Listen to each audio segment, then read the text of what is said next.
বসিরহাট মহকুমার হিঙ্গলগঞ্জ ব্লকের ইছামতির পাড়েই দেখা গেল পূর্ণবয়স্ক দুটি কুমির। আপনাদের জানিয়ে রাখবো আরো একবার, ফের কুমির দর্শন। স্থানীয় বাসিন্দারা দেখতে পেয়ে গ্রামের মানুষকে খবর দেন। বসিরহাট মহকুমার হিঙ্গলগঞ্জ ব্লকের বৌতলা শ্মশানঘাট এলাকার ইছামতি নদীর পাড়েই দুটি পূর্ণবয়স্ক কুমির চরের উপরে উঠেই রোদ পোয়াচ্ছিল। সেই সময় স্থানীয় বাসিন্দারা দেখতে পেয়ে গ্রামের মানুষকে খবর দেয়। কুমির দেখার জন্য নদীর পাড়ে প্রচুর মানুষ ভিড় জমিয়েছে।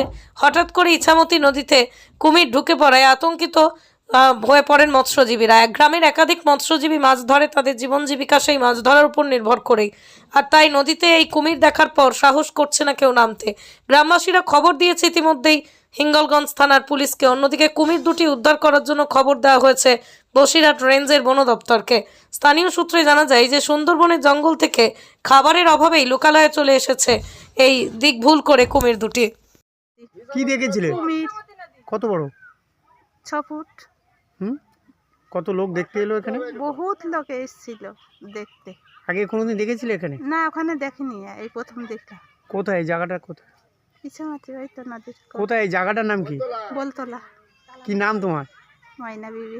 আগে কোনোদিন দেখুনি তাই তো? না, দেখে কি আনন্দ পেলে? খুব খুশি। ও কি দেখেছিলে? ও দুপুরের সময় একটা কুমড়ো ওই চরে ভেসেছিল, ওই ওপরে উঠেছিল। একটা গরু ছিল, সেই গরুটা খাচ্ছিল। এমন সময় আমাদের এখানকার লোকজন দেখতে পেয়ে খবর দিলে আমরা সব আসি।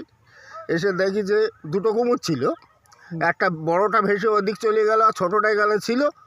ছোটোটা ভাসতে উত্তর আগে দিকে চলে কোনোদিন দেখেছো এখানে? না, আগে কোনোদিন আমরা এখানে কোন দেখি। নদী এটা? এটা ইনসামতি নদী। কি নাম তোমার? আমার নাম আব্দুল হামিদ গাজী। কোথায় এটা? এটা বলতলা ছিল। কি এবার ওই কুমির, এবারে বাচ্চারা একটু ঢেলা মারলে আস্তে আস্তে হাতে জলে কেনে নেমে গেল। কোন নদী এটা? এই ইছামতি। কত লোক দেখতে এলো এখানে? তা 1-200 তো হবেই।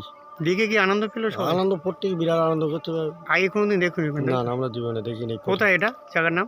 এটা বলতলা। কি নাম তোমার? আমার নাম সোহরাব গাজী।